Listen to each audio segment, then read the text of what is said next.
Chapter 2. There is a solution.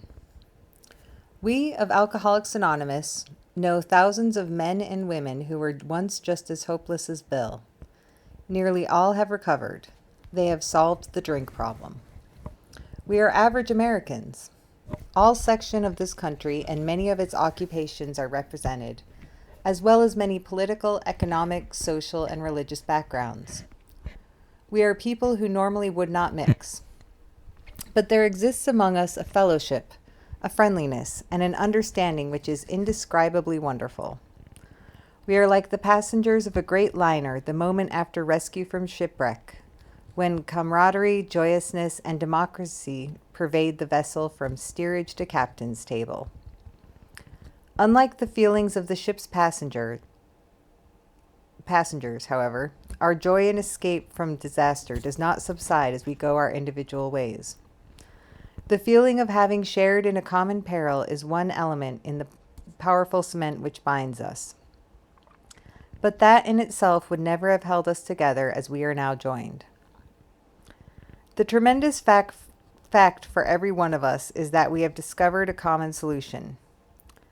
We have a way out on which we can absolutely agree, and upon which we can join in brotherly and harmonious action.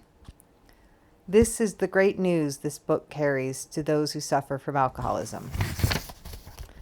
An illness of this sort, and we have come to believe it is an illness, involves those about us in a way no other human sickness can.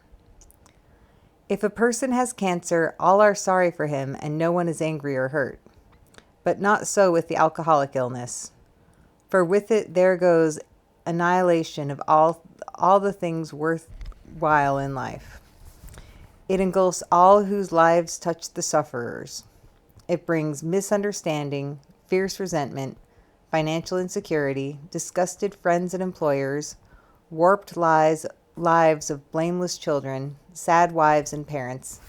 Anyone can increase the list.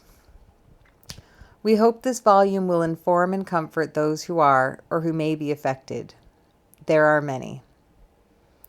Highly competent psychiatrists who have dealt with us have found it sometimes impossible to persuade an alcoholic to discuss his situation without reserve.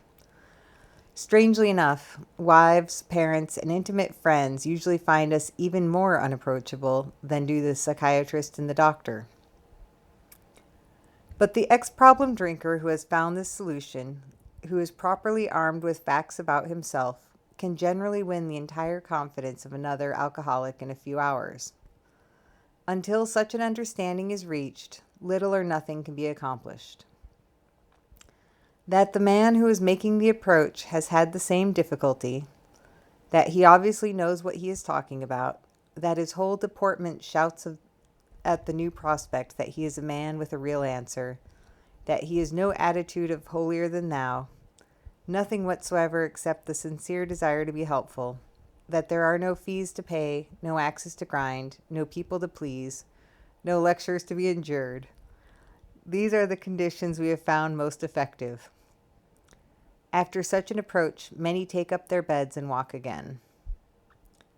None of us makes the sole vocation of this work, nor do we think its effectiveness would be increased if we did.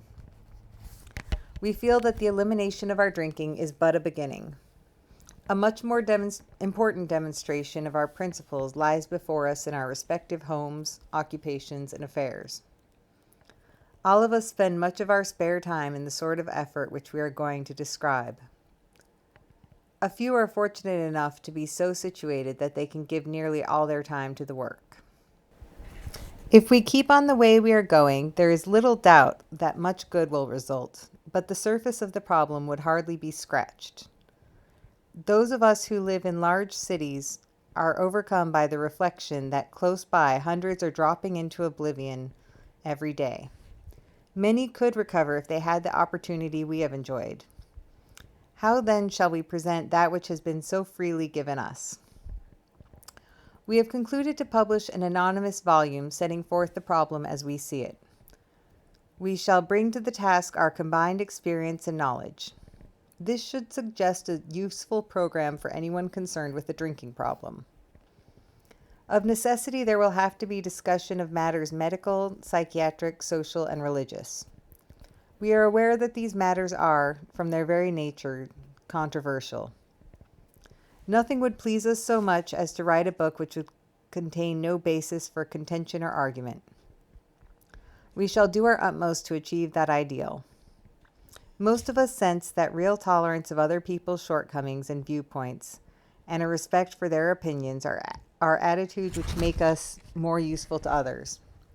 Our very lives as ex-problem drinkers depend upon our constant thoughts of others and how we may help meet their needs. You may already have asked yourself why it is that all of us became so very ill from drinking. Doubtless you are curious to discover how and why, in the face of expert opinion to the contrary, we have recovered from a hopeless condition of body and mind. If you are an alcoholic who wants to get over it, you may already be asking, what do I have to do? It is the purpose of this book to answer such questions specifically. We shall tell you what we have done. Before going into a detailed discussion, it may be well to summarize some points as we see them. How many times people have said to us, I can take it or leave it alone. Why can't he? Why don't you drink like a gentleman or quit? That fellow can't handle his liquor. Why don't you try beer and wine? Lay off the hard stuff. His willpower must be weak. He could stop if he wanted to. She's such a sweet girl. I should think he'd stop for her sake. The doctor told him that if he ever drank again, it would kill him. But there he is, all lit up again. Now, these are commonplace observations on drinkers, which we hear all the time. Back of them is a world of ignorance and misunderstanding. We see that these expressions refer to people whose reactions are very different from ours. Moderate drinkers have little trouble in giving up liquor entirely if they have good reason for it. They can take it or leave it alone. Then we have a certain type of hard drinker. He may have the habit badly enough to gradually impair him physically and mentally. It may cause him to die a few years before his time. If a sufficiently strong reason, ill health, falling in love, change of environment, or the warning of a doctor becomes operative, this man can also stop or moderate, although he may find it difficult and troublesome and may even need medical attention. But what about the real alcoholic? He may start off as a moderate drinker. He may or may not become a continuous hard drinker. But at some stage of his drinking career, he begins to lose all control of his liquor consumption once he starts to drink. Here is the fellow who has been puzzling you, especially in his lack of control. He does absurd, incredible, tragic things while drinking. He is a real Dr. Jekyll and Mr. Hyde. He is seldom mildly intoxicated. He is always more or less insanely drunk. His disposition while drinking resembles his normal nature but little. He may be one of the finest fellows in the world, yet let him drink for a day, and he frequently becomes disgustingly, even dangerously antisocial. He has a positive genius for getting tight at exactly the wrong moment, particularly when some important decision must be made or engagement kept. He is often perfectly sensible and well-balanced concerning everything except liquor, but in that respect he is incredibly dishonest and selfish. He often possesses special abilities, skills, and aptitudes, and has a promising career ahead of him. He uses his gifts to build up a bright outlook for his family and himself, and then pulls the structure down on his head by a senseless series of sprees. He is the fellow who goes to bed so intoxicated he ought to sleep the clock around. Yet early next morning he searches madly for the bottle he misplaced the night before. If he can afford it, he may have liquor concealed all over his house to be certain no one can get his entire supply away from him to throw down the waste pipe. As matters grow worse, he begins to use a combination of high-powered sedative and liquor to quiet his nerves so he can go to work. Then comes the day when he simply cannot make it and gets drunk all over again. Perhaps he goes to a doctor who gives him morphine or some sedative with which to taper off. Then he begins to appear at hospitals and sanitariums. This is by no means a comprehensive picture of the true alcoholic, as our behavior patterns vary, but this description should identify him roughly. Why does he behave like this? If hundreds of experiences have shown him that one drink means another debacle, with all its attendant suffering and humiliation, why is it he takes that one drink? Why can't he stay on the water wagon? What has become of the common sense and willpower that he still sometimes displays with respect to other matters? Perhaps there never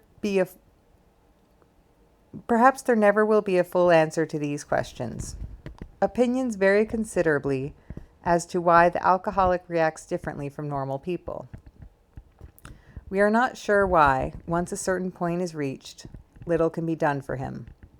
We cannot answer the riddle.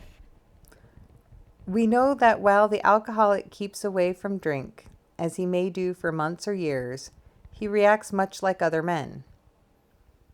We are equally positive that once he takes any alcohol whatever into his system, something happens, both in the bodily and mentally sense, which makes it virtually impossible for him to stop. The experience of any alcoholic will abundantly confirm this. These observations would be academic and pointless if our friend never took the first drink, thereby setting the terrible cycle in motion. Therefore, the main problem of the alcoholic centers in his mind, rather than in his body. If you ask him why he started on that last bender, the chances are he will offer you any one of 100 alibis. Sometimes these excuses have a certain plausibility, but none of them really make sense in the light of the havoc an alcoholic's drinking bout creates. They sound like the philosophy of a man who, having a headache, beats himself on the head with a hammer so he can't feel the ache. If you draw this fallacious reasoning to the attention of an alcoholic, he will laugh it off or become irritated and refuse to talk. Once in a while, he may tell the truth. And the truth, strange to say, is usually that he has no more idea of why he took that first drink than you have. Some drinkers have excuses with which they are satisfied part of the time. But in their hearts, they really do not know why they do it. Once this malady has a real hold, they are a baffled lot. There is the obsession that somehow, someday, they will beat the game. But they often suspect they are down for the count. How true this is, few realize. In a vague way, their family and friends sense that these drinkers are abnormal, but everybody hopefully awaits the day when the sufferer will rouse himself from his lethargy and assert his power of will. The magic truth is that if the man be a real alcoholic, the happy day may not arrive. He has lost control. At a certain point in the drinking of every alcoholic, he passes into a state where the most powerful desire to stop drinking is of absolutely no avail. This tragic situation has already arrived in practically every case long before it is suspected. The fact is that most alcoholics, for reasons yet obscure, have lost the power of choice in drink. Our so-called willpower becomes practically non-existent. We are unable, at certain times, to bring into our consciousness with sufficient force the memory of the suffering and humiliation of even a week or a month ago. We are without defense against the first drink. The almost certain consequences that follow taking even a glass of beer do not crowd into the mind to deter us. If these thoughts occur, they are hazy and readily supplanted with the old threadbare idea that this time we shall handle ourselves like other people. There is a complete failure of the kind of defense that keeps one from putting his hand on a hot stove. The alcoholic may say to himself in the most casual way, "It won't burn me this time, so here's how." Or perhaps he doesn't think at all. How often have some of us began to drink in this nonchalant way, and after the third or fourth, pounded on the bar and said to ourselves, "For God's sake, how did I ever get started again?"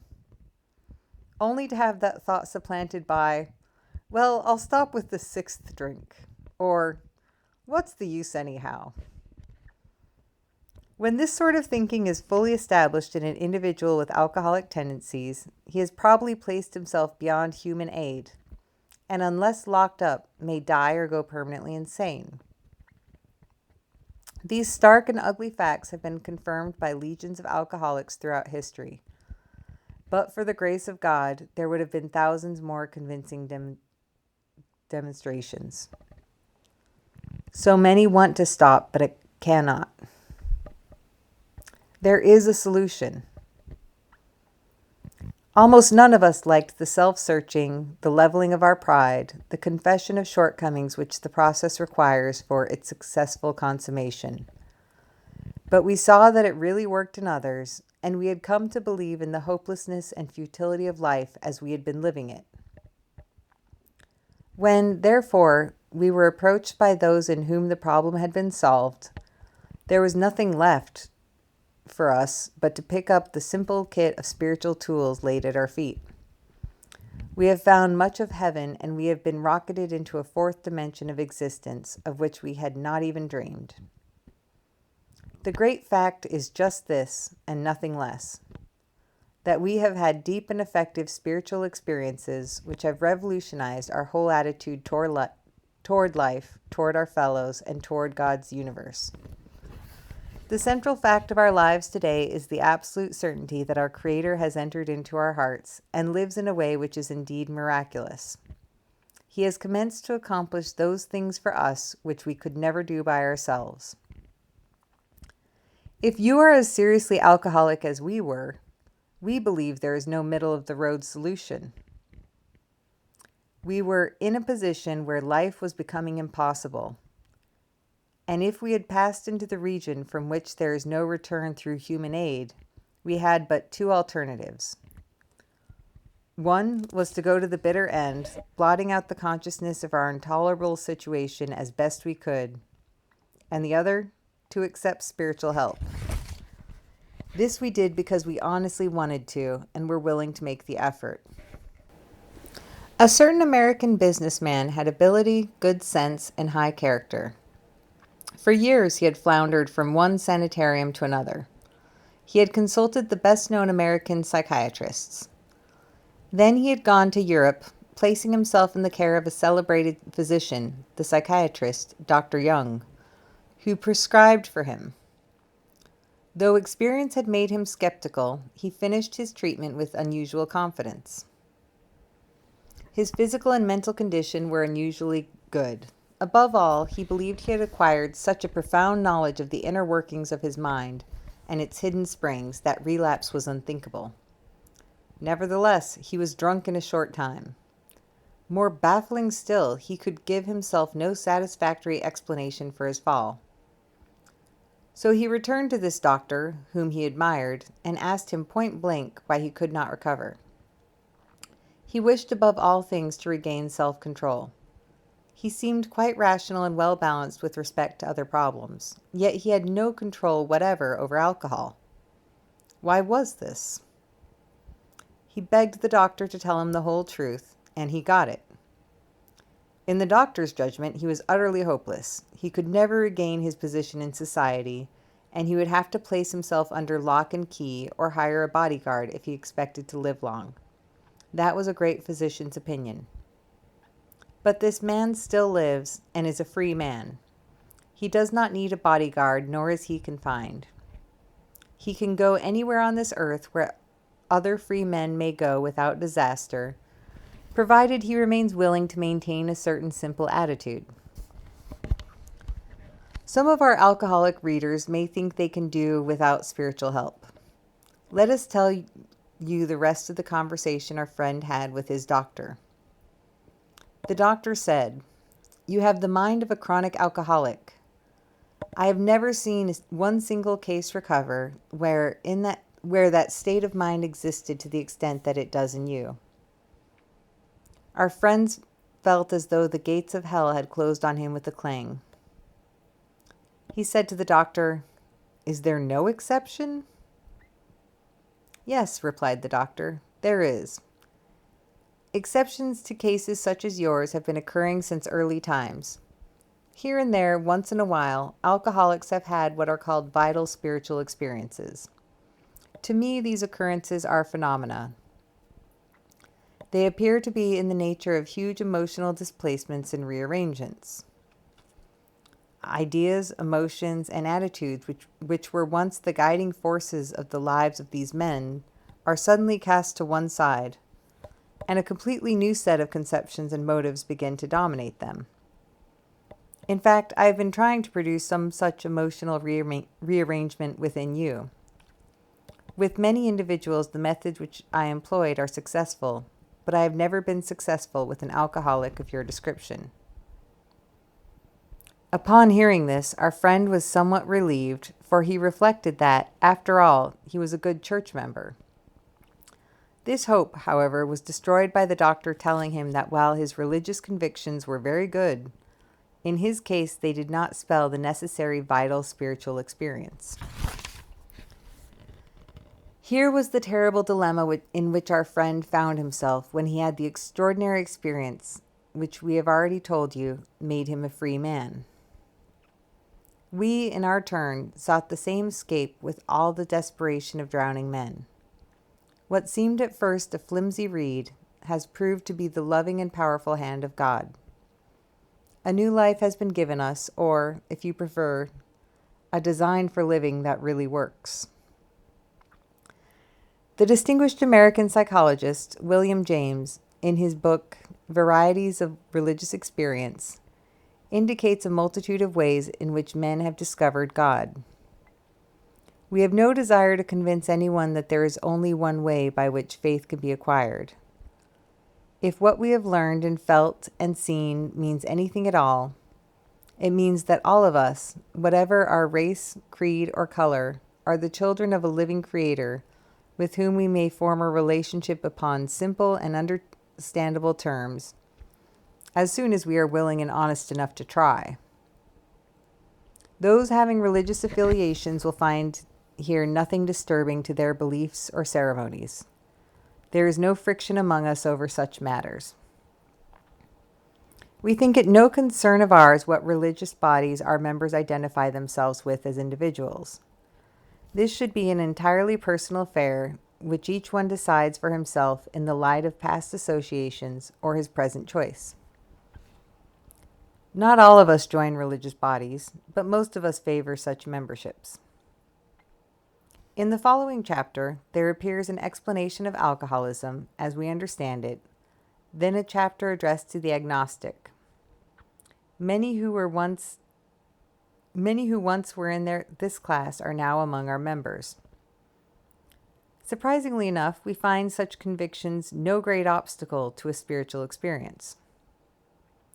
Further on, clear-cut directions are given showing how we recovered. These are followed by 42 personal experiences. Each individual in the personal stories describes in his own language and from his own point of view the way he established his relationship with God. These give a fair cross-section of our membership and a clear-cut idea of what has actually happened in their lives.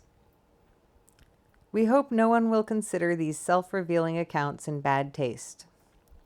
Our hope is that many alcoholic men and women, desperately in need, will see these pages, and we believe that it is only by fully disclosing ourselves and our problems that they will be persuaded to say, "Yes, I am one of them too. I must have this thing."